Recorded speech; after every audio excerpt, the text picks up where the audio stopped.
If you're an author or plan to be one, get excited because this podcast is for you. Book Marketing Mentors is the only podcast dedicated to helping you successfully market and sell your book.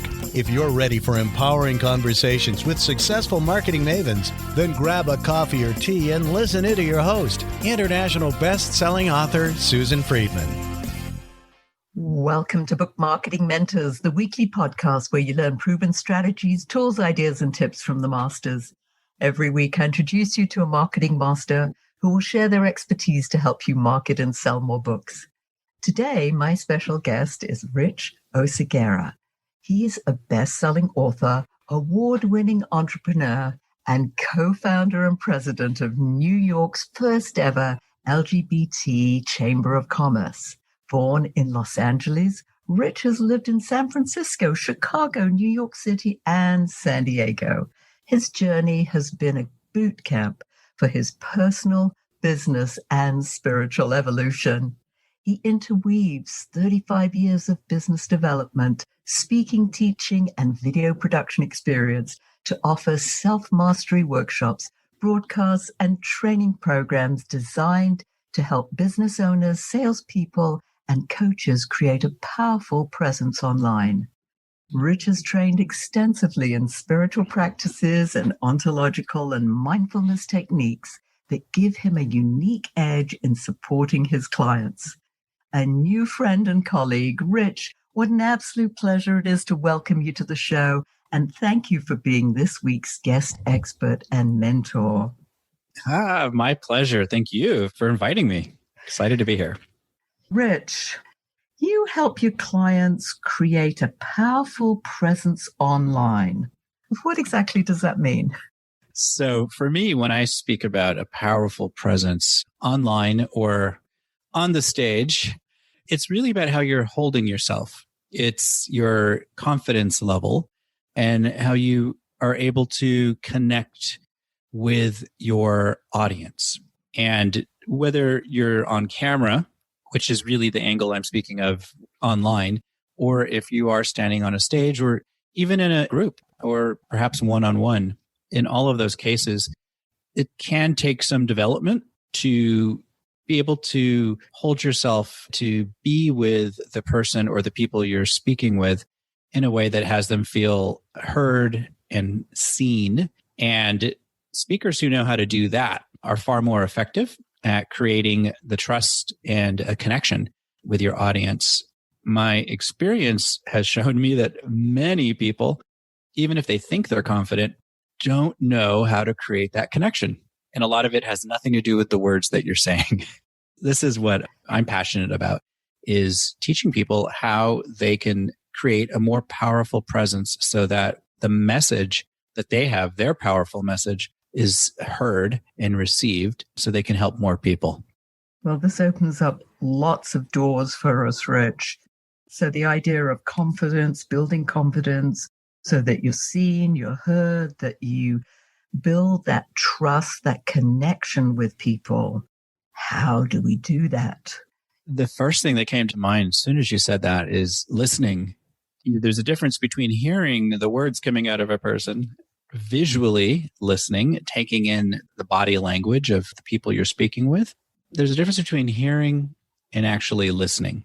This makes me think of, in Mandarin and Chinese, the character for to listen is actually comprised of 5 different components, and they relate to different parts of the body, such as your ears, which most people would associate with listening, but it's so much beyond that. The eyes, the brain, and the heart. And when all of these things are combined, this particular character in the Chinese language and the Mandarin language, that's how they put together the concept of listening. So you're not just having sound go into your ear holes, but you're actually using your eyes, you're using your brain, you're using your heart. Yes, you're using your ears to take in and be with all the information that's being presented before you say something in return. That's a learned skill I've discovered. It's something I had to learn for myself. The whole idea of differentiating between listening and hearing, when I heard that for the first time, I was like, oh my goodness. when I have a conversation with my husband and I say to him, "You're not listening," and he repeats back verbatim what I have said. He tries to convince me that that's listening. And I said, "No, you've heard me and you can repeat back what I've said.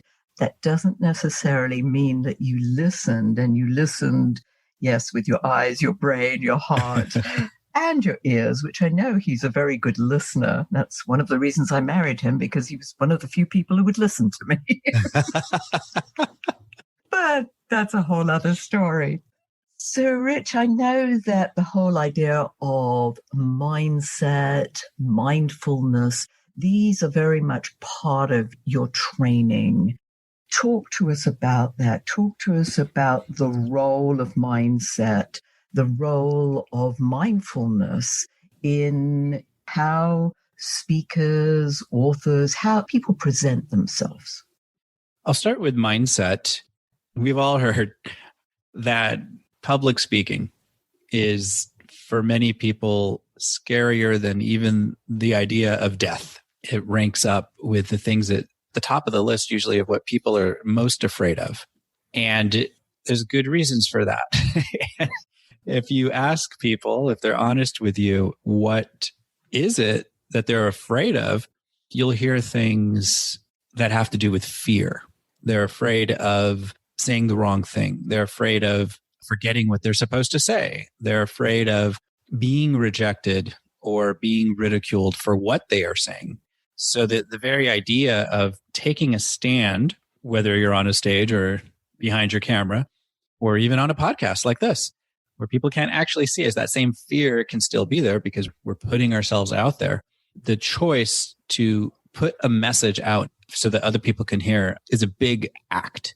Most people go through life not doing that. They are listening to what other people have to say. They're waiting for others to give the direction. But for people who probably listen to this show, they're leaders. They would consider themselves a leader on some level in their industry, or of the clients that they work with, or their followers, etc. And leaders can only lead by taking a stand and sharing a big message, sharing a vision, a mission, a purpose that they want others to hear and to be able to benefit from. So to do that puts you immediately in confrontation with those underlying fears that almost seem to be innate in so many people, even confident people.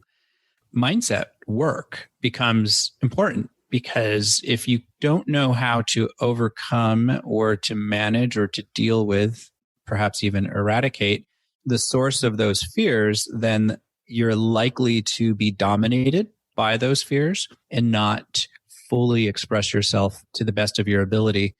And really, especially coming from, I'm saying this from a business perspective, if we are not sharing what we know we're here on the planet to share, then we're doing a disservice to the people who need what we have. If it's authors and the words that they're writing or the words that they're speaking, the services that we have that can make a difference in people's lives, if we're too afraid, if we let the fear of sharing what we know or have learned, we will miss out, not only ourselves, but we're having other people miss out on what could possibly change their lives. Dealing with that fear is really, for me, what mindset work boils down to. And how do you do that? Absolutely. It's like, how do we do that? Because obviously our listeners would like to know, because there are fears. And there are fears, of judgment, of criticism. We want to make sure that we get it right. So we don't do anything until we're sure that we get it right. We know that maybe that may never happen exactly, but we want to prepare as much as we can. Yes, how do we work at those fears and that inner voice that can drive us crazy sometimes? Oh, yes. Mine was driving me crazy today. Well, I think one of the first steps is becoming aware of the fact that those thoughts are rolling around in your head, that the fear, whatever it may be, is there. I think if I was going to put it into steps, there's the acknowledging, yeah, I'm scared. I'm worried about being rejected. I'm worried about saying the wrong thing. It could be different things for different people. So I'm just making things up right now. The acknowledging of it actually versus the pretending it's not there or trying to push it away, that approach doesn't work very well because that fear has probably been there much of your life and has a lot of power. When we try to push it away or stick our fingers in our ears, so to speak, so we can't hear those voices, it doesn't work really well, if at all. An approach to take is instead almost like turning and facing it as if you were in an alley. That's what I'm seeing in my head right now. You're in an alley and it's dark and you see some movement in a shadowy place. So you could turn around and try to run from it, but you're still scared of it. Or you can turn and face it and say, hey, shadowy thing, fear, I see you. And that's okay. Actually validating it, and rather than trying to take the power of it away, just saying, hey, I see you. You're a part of me. And how you doing? I know that sounds crazy, but most people will try to tell you that you should just escape the fear, pretend it's not there, do something to overcome it. But it's really hard to overcome something that you're pretending doesn't have power over you. Yeah, it has enormous power. And I think, it holds you back. You were saying how people are often held back because of this. And it could be these fears that have been around for maybe most of your life. Yeah. I've taught a lot of courses on this. And there's usually, if I'm teaching on mindset development, one of the first things we'll discuss is this aspect of the genesis of a limiting belief. When you tell yourself they're not going to like what I have to say, or I know I'm going to fail, or I always forget the most important part of my talk, or whatever the thing is, right? When we validate it, when we have that thing that we're so worried about, it didn't just materialize. It didn't just happen this week or even 6 months ago, or even probably 6 years ago. It was planted when you were a little kid, maybe even a baby still. And the thing about the human brain is, especially with babies, I know you're a mom, I believe. I am. I'm even a grandmom. You're a grandmom. Okay. So you've seen this lots of times. Babies are amazing. And in their first several years, actually, while they're still in the womb, they're absorbing everything that happens around them. Long before they can speak, they are absorbing everything that's happening around them. And there's actually science that shows that this is happening in the womb. That's why it's so important that when a woman is pregnant, that she's being kind to herself in what she talks about, and that the people around her are being mindful and thoughtful about what's being said, because all of those sounds are coming in to the baby's brain like a little sponge. And it gets utilized really in the form of a defense mechanism.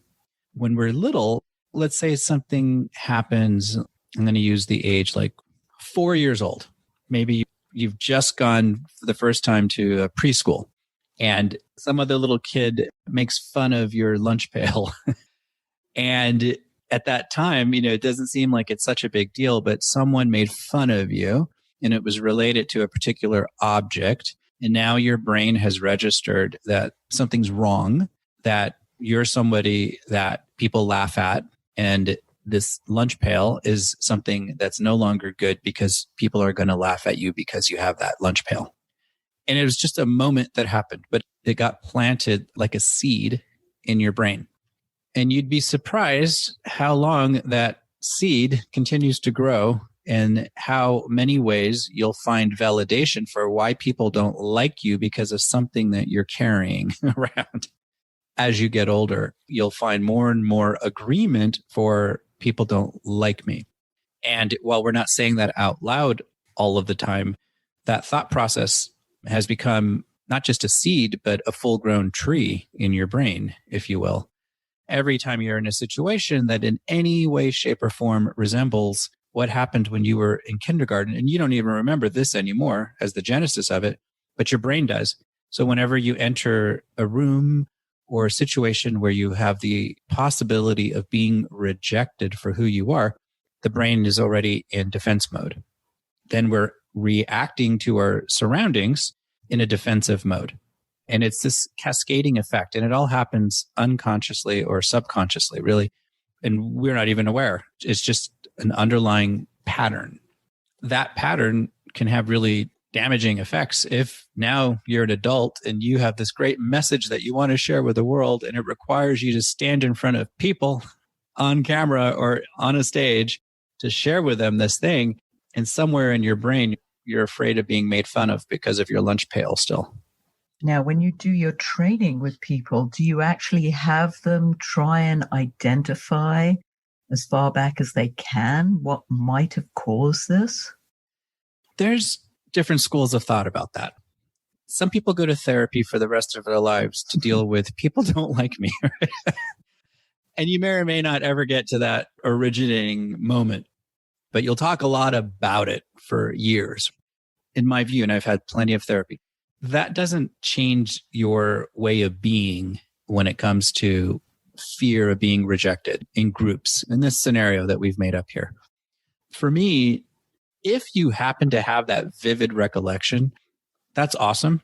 A lot of people won't have those recollections of something that happened, and it's not entirely necessary to go back to pinpoint that one thing, because again, you could spend a lot of time trying to do that. But if you have the thought now, people don't like me, people reject me, that's all you need to work with to get started. Because that's the belief that you actually do keep saying to yourself. They're going to reject me. They're not going to like me. They're going to hate me. That's the thought that's happening as an adult. That is plenty to work with. And just being aware, like I was saying earlier, being able to identify that that is a belief, a limiting belief, a self-sabotaging belief about yourself, that's a good place to start. And knowing that you want to change that and that you don't even believe that to be true.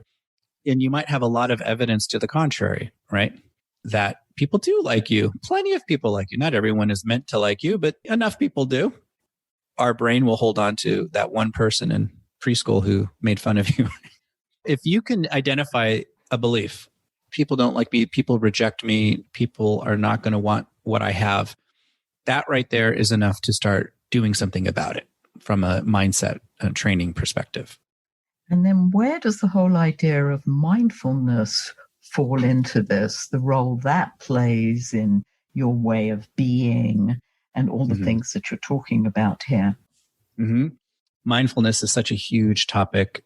Buddhist monks spend their entire lives on the quest of mindfulness, right? And the way I would describe mindfulness is being aware, is paying attention from a neutral place. And that right there, getting to that neutral place could take a lifetime if that's part of the practice. But every time you practice, you get better and better at, or getting closer and closer to truly being able to operate in life from a place of neutrality versus constant reaction to what's happening around you. Mindfulness is the ability of being aware of what's happening in your brain, but also what's happening around you in your surroundings. It's being aware of your feelings and your emotions, your thoughts. Imagine that you're sitting on the side of a lovely hill and the sun is out and there are little white puffy clouds floating across the sky. And you're sitting on the side of this hill looking up at the sky and you notice there's clouds and they're floating by and now they're gone. Oh, there's another cloud. Now it's covering the sun. Now it's sunny again. That's a mindfulness practice that I just shared with you. I'm going to have to put a warning on this that people must not be driving a vehicle when they're listening to this. You know, that's funny you say that because normally when I do teachings, I will make that disclaimer. I was just like, oh my goodness, I'm being lulled into this, mindful, meditative state. I was like, oh my goodness. Yes, let's come back to reality. I've got to talk to Rick. Yes. That's a real practice that I've given lots of people to do. But the reason why, here we're talking about little puffy clouds.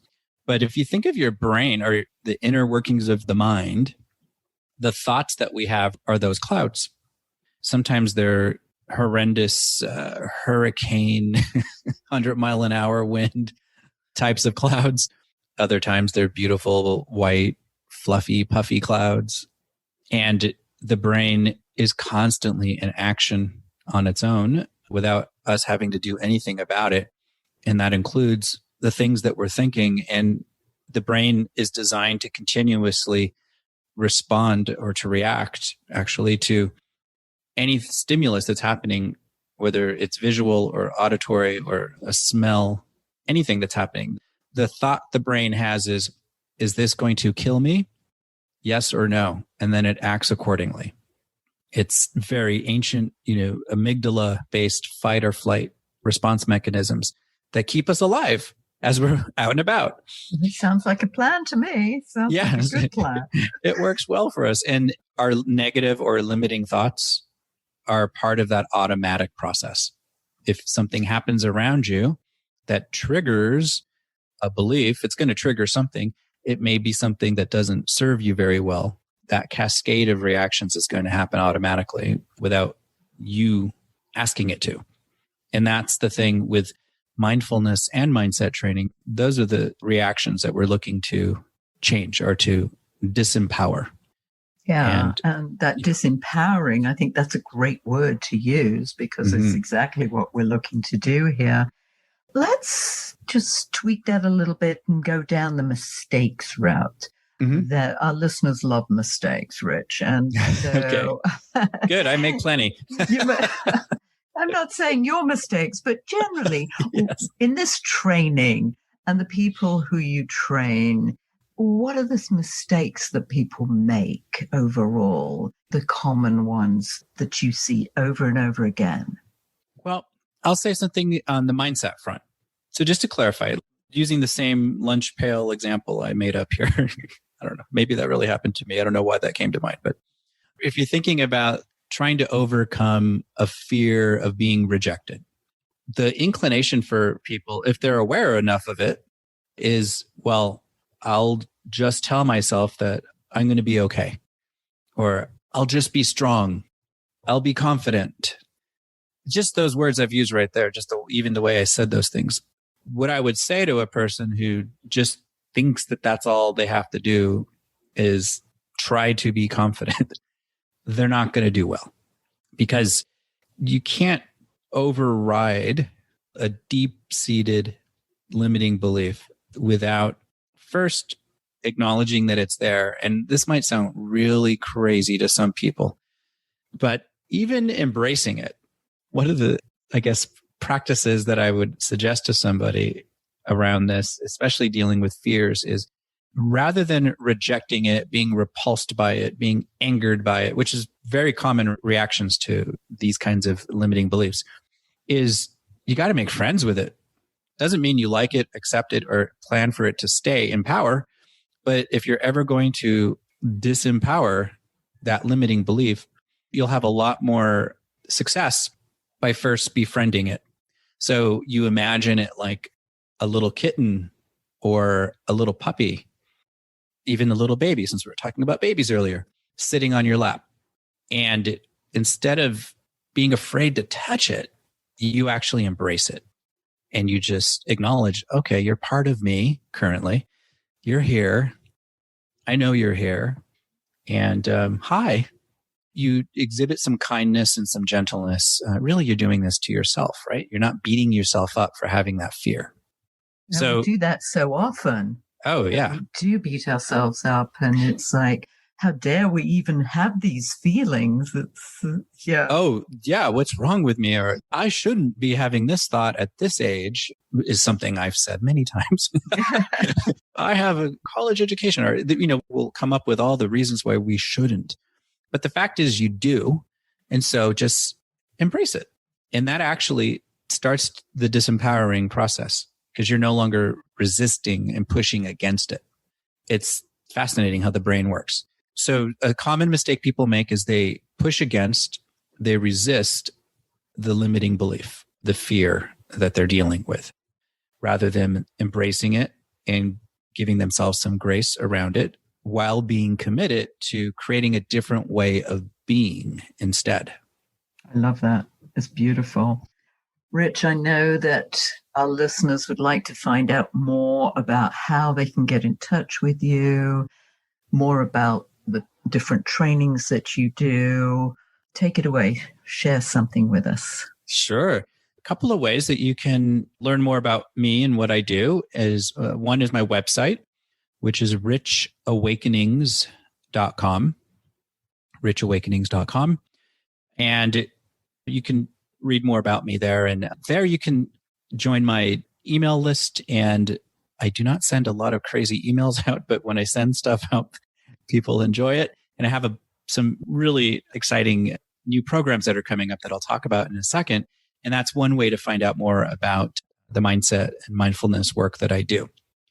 The other place that's much more visual, because my show is here, is on my Facebook page, which is also Rich Awakenings. Facebook, just search for Rich Awakenings. I should be the only one that comes up. And on that page, I stream my talk show called The Divine Urge. And there's about 39 episodes of the show there already. You can watch those. And as my new ones go into production, they'll stream right to that page as well. And so that's where I'm usually posting positive, inspirational, useful information for people that would consider themselves more heart-centered, especially if they're in some way, shape, or form in business for themselves. Those are the kinds of folks who tend to follow me on my Facebook page. That's excellent. And Rich, if you were to leave our listeners with a golden nugget, what would that be? Well, I'm going to just reiterate what I was just saying about the mistake question that you asked me. Like, the big mistake that people make is resisting the thing that they know is hindering them. And the golden nugget would be, and so few people really do this, so this is why I think it's a golden nugget, is to embrace the flaws, the things that you think are a flaw or that are keeping you from being as effective or powerful as you know you can be. Instead of fearing them or being mad at them or blaming the other people, places, things, circumstances that you think caused them in you, let all that go and just acknowledge that they're there. They're part of who you are currently, and that there is something that you can do to transform that. That boils down to one word, and that word is willingness.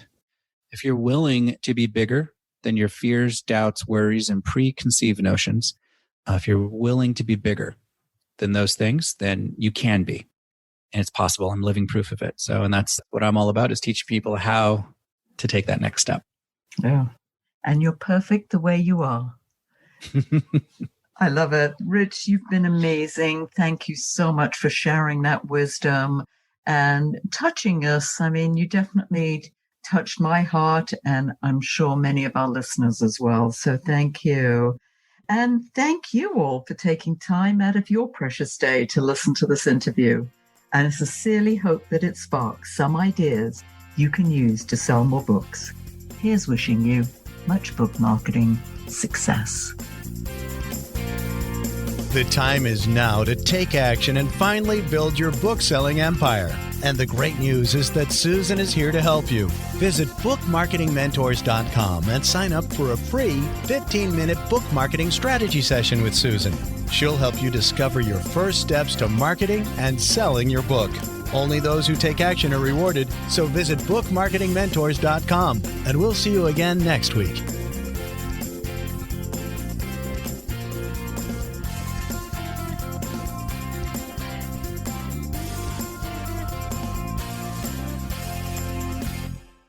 This podcast is a part of the C-Suite Radio Network. For more top business podcasts, visit c-suiteradio.com.